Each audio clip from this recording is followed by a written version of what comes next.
Welcome into the 15-minute weather. I'm meteorologist John Zeigler alongside meteorologist Courtney Aitken, and it rained. It rained. It gonna rain, and it did rain. And it did. And some of y'all didn't believe us. It's true. I remember. You know what? I did go, and this is bad because I always tell people, like, I don't go on Twitter or whatever it's called, and you just get angry at life. It's not a good idea. My Twitter feed, or whatever it's called at this point in time, X. It's goofy. It's just like videos of storms and then just like... That's good. That's healthy. And then sports. So I had to bail on Instagram. We'll get to weather. I had to bail on Instagram because there's too much AI. Yes. Instagram is basically... I was talking to somebody about this yesterday. It's like I used to like go on Instagram because like you see like the pictures that people are posting. Now it's just ads. Yeah. It's just ads. I'm a Facebook fan, actually. I never thought... I'm back to like Facebook. I was going to Instagram, so meet us on Facebook. Yeah, check us out. Him mainly. I don't post a lot. No, it's good. I actually love Facebook. If you guys are on here right now and you had a bunch of rain, you can send us your rainfall totals. You send it to me at meteorologist John Zeigler. But that's how I get most of my data. I would say 90% of my data actually comes through Facebook, so it's really good. It's a good way to connect. Which is cool because we're getting your reports in real time, and it's that way. It's the reports that you guys are sending in, so that's pretty cool. I like it better that way. Yeah. So let's take a look at some of this. Yeah, so we'll start with the look outside. You can see it's clear today. Very different than yesterday. Here we go. Rain totals a little bit all over the place. I don't know. I'll let you get into this. So Richmond, I was trying to get an authentic total out in Richmond. And the reason I'd rather do this is, so I was looking at, I was peeking at like the other stations and what they were doing. And I was looking at, they were using the precip from yesterday. What I don't like about that is it's only airports. So it's only local airports. So they're using Wilmer Airport or St. Cloud Airport or whatever it's going to be. These are actual folks. I had 3 people in Richmond send me a 4-inch total. So I know it's extremely accurate. Yeah. And you didn't see any 4-inch totals. If you just look at the precip yesterday graphic, which we have, but we're not showing you because I don't think it's accurate enough because it only shows you the airports. This is actual folks with rain gauges, and I kind of vet it to make sure it's legit. Plymouth, 3 inches. Elk River, 2.9 makes sense. Northwest Metro coming in at 3. So as you went up to St. Cloud, it got even more. So Northwest Metro, 3 inches. Champlin, Maple Grove, Elk River, Rogers, closer to 3. Then you go up to St. Cloud. You go anywhere west of St. Cloud, 4 inches of rain. That's central Minnesota. And then you talk about the Metro, Southwest Metro there. I got Carver and Watertown, 2.3. Bemidji, obviously, for our outlier in northern Minnesota, 1. A little bit less. But even the spots that got missed got 1. And I would see the airport. I never understand this. Why does the airport come in lower every time? It's something about the gauge versus rain gauge. It must be. I don't know. They have a water bucket, so maybe it's just dumb luck. But it does make sense. The East Metro had a little less. So. But no zeros, nothing under an inch that you see on this list. So this was what we would consider a washout. It rained almost all day long.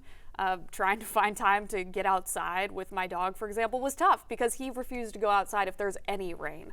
And it rained nearly all day long. So that was hard to navigate. Well, this, I think, is the graphic that you were talking about. This one's a little bit tough just because you see the color, so you can get an idea of where we saw the heaviest rain. But the color scheme, by the way, is off. Yeah. Green is actually 1.25 to 2.25. But okay, yeah, I was that's my about bad. That. But yeah, you can see these are radar estimates. They're not perfect, but it still gives you an idea. There's not really any spots anywhere that are because even the blue, the teal that's correct. 1/2 inch to 1.5. I don't see anywhere in our viewing area, even if you look at, unless you get way down there towards La Crosse, where we didn't see an inch. About an inch of rain everywhere from Bemidji, Cross Lake, Brainerd, and it's rare to have that. That's awesome.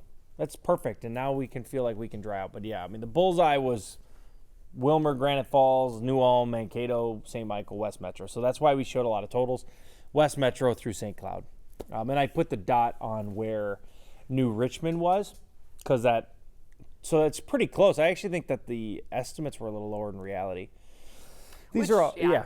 Sometimes it goes both ways. Sometimes it can be estimates are higher in reality. Sometimes it's lower, but they're estimates. And you could see East Metro, pretty accurate. 1.1 to 1.3. The airport was pretty accurate. 1.3, our airport was 1.27. Makes sense. West Metro 1.7 to 2.2. That's about what you can expect. But we know that Plymouth had 3, and it was confirmed. So there were some isolated spots over 3 even on the West Metro. But the teal, is that teal or turquoise? Teal? What's the difference? Turquoise is more green, right? Turquoise is lighter and more green. Teal is greenish too, but I feel like teal's darker. Teal's darker. So that's turquoise? Wow. I don't know. Riveting. I was a C student in art, so I'm not really sure. You got a C in art? I don't want to talk about it. That's a horrible smiley face. C. Well, okay, fine. We can talk about it very briefly. I feel like people get annoyed when we chat too much, but it's like I didn't want to turn anything in because I was like, I don't like it, and the teacher was like, you still need to turn it in. I was like, it's ugly and I hate it. She's like, you still need to turn it in. I was like, no. Ooh. So you were embarrassed about your art and it ended up costing you. Yep. That's sad. I was no Bob Ross, that's for sure. Oh, man. I love Bob Ross. One of a kind. Clearing skies today. Very, very different, but it's a little bit chillier out there. Dew points are low. The air is dry. And this was a fun fact. We got to give a shout out to Ben Derry for this one. He always has the best climate just tidbits. I don't know how he gets it. I don't know where he finds them. Don't ask. It's a mystery, but this was cool. So I'm trying to figure out how we can best explain it. But April 27th, which was yesterday's date, is apparently a historically wet day. So if you look back at all the April 27th, or all the months of April, I should say, the 27th has the most rain totals of an inch plus out of any other day of April. So I think you did a good job saying it earlier today. You said something like, maybe you just don't plan to do anything outside on April 27th because right. There's something weird about it. I mean, it's it does show you something because do I think it's all dumb luck? Well, yeah, there's some dumb luck here. There's definitely some but dumb it luck. does show you, because I can promise you there's not a day of there's not 9 days in March of an inch or more, right? It does show you that the atmosphere late April is starting that we get a lot of washouts. There's broken lows. There's low pressure centers crossing the area a lot. It does show you that there's a higher chance of that. It has to. Not just dumb luck. Yeah, and you can see at the airport, I don't know if he meant in a row, but 9 years with an inch plus. So yesterday he had 8, but I think I added there you go. Because you added yesterday. Yeah. So 9 years because we ended up over an inch. So the 27th in first place for the wettest April day. It looks like the second place spot is the 14th. But yeah, only 5 days, which is a big difference. Next 12 hours, very different than yesterday. You're seeing some clouds on here. Skies are mainly clear right now. I do think that the clouds will start to fill back in by nightfall tonight. We'll stay with that breezy northwest wind pretty much all day long. So today, we'll call it blustery, 57, that's your high. Today, tomorrow, even Thursday, Friday, are going to stay in the 50s. We get a little bit of a warm up over the weekend, but even then, temperatures are right around average, below average for now. And the winds, here you go, stay elevated all day long. Gusts 20 plus miles per hour. We start to get a little bit of reprieve from that after nightfall, but breezy overall. 37 overnight tonight, low 30s for St. Cloud, Brainerd, Grand Rapids. Look at Bemidji, upper 20s. I think it would be interesting. Maybe I can pull this together for tomorrow, but to see when our average last freezes, Freeze or frost? Or freeze. I would say maybe frost because I have all that. Another thing you said was to not plant yet, right? Here, I'll go grab the graphic. Just keep talking. All right, so 30s overnight tonight. I'll see what I can yap about. Tomorrow, very similar to today temperature-wise. We're looking at highs in the 50s, zooming on in. Okay, keep it here. I'm gonna go. I'm gonna grab it. All right, we're gonna find pause. it. John is pulling up the graphic on our average last frost because I know that with things starting to pop out of the ground, flowers, things are getting green. Some of you are probably itching to plant some things, and you probably want to know when it could freeze last in order to do that.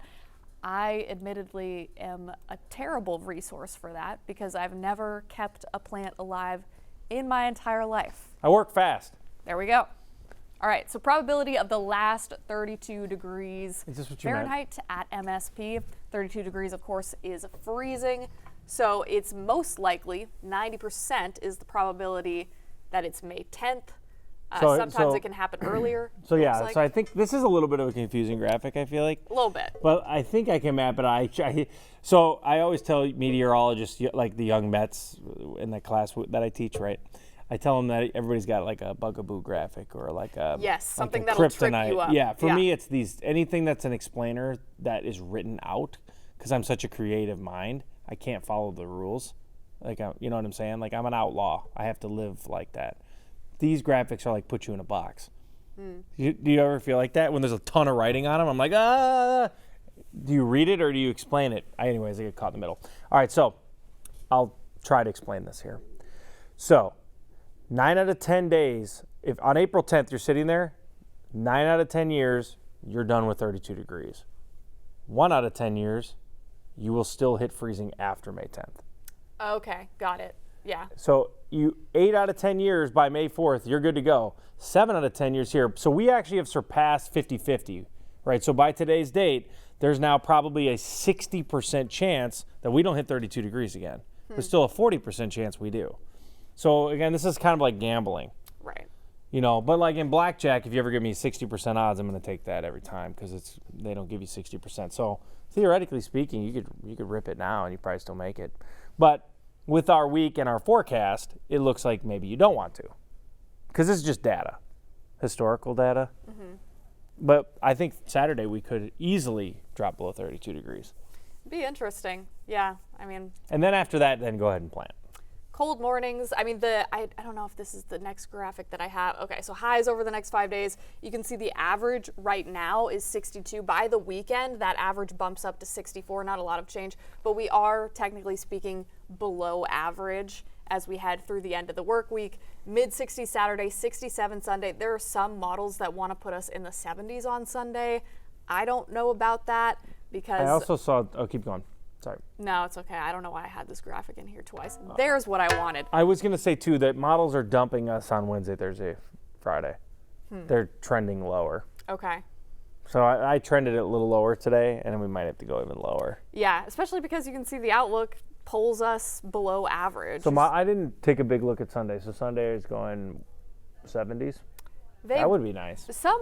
Not all models wanted to, but a lot of them, yeah, they wanted to put us in the 70s on Sunday. So we'll see. It'd be a nice first weekend of May, if so. Here's your 7-day for now.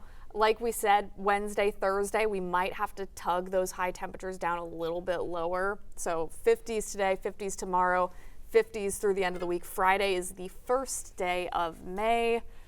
What's significant about May? I know June's like our severe weather month. So May is my favorite. May is my favorite month of the year. Oh, really? Okay. Hands down. I'm in my favorite time right now. I would say the last week of April. Once the tulips bloom, I'm in my favorite season. Most importantly, tulips bloom means the crappies are biting. And there it is. There you have it. The crappie. So I live for this time of the year. So I'm getting my boat Friday, and I'm gonna probably fish every day. I'll probably be out there Friday, Saturday, Sunday. I'll be out there when it's raining. I don't care if it's thunderstorming. If a crappie's biting, I will stay out there. I went out like last year in a 40-mile-an-hour wind. I was like almost capsizing, but I had like. I'm serious. I went out alone because I'll get off work and I will just go right onto the water. Like I'll bail out of here early. Like you won't even see me. I'll be a ghost. and yeah, I just it's an addiction. But you're addicted. You know, I always think everybody's addicted to something. Just make sure it's healthy-ish. So mine's crappies. And there you go. So yeah, why is it the best time of the year? It's that. Also, I'm about to mow my lawn for the first time, probably today or tomorrow. Yeah. It's just like life starts in Minnesota. And the thing about Minnesota that's great is we have so much pain and suffering in the state. What? I mean that. It's a really tough state. It is tough. It is. Like the only people who pretend that it's not they're just living in delusion. But it's a tough state. You know, you've been here. I've moved here arguably the worst possible time to move here. Yeah, you came here like right before it got terrible. Yep. And then May is the time of the year when it is incredible here. Everything just feels like it's kind of coming back to life. I think I was telling Cece earlier that I'm a little bit shocked that everything is turning green and that there's You flowers. almost feel like it's never going to happen. I didn't think it was possible for a little bit there. You see what I'm saying? Yeah, I see what But you're now saying. you want it. Like a walk in Minnesota is special. It sure is. See you tomorrow.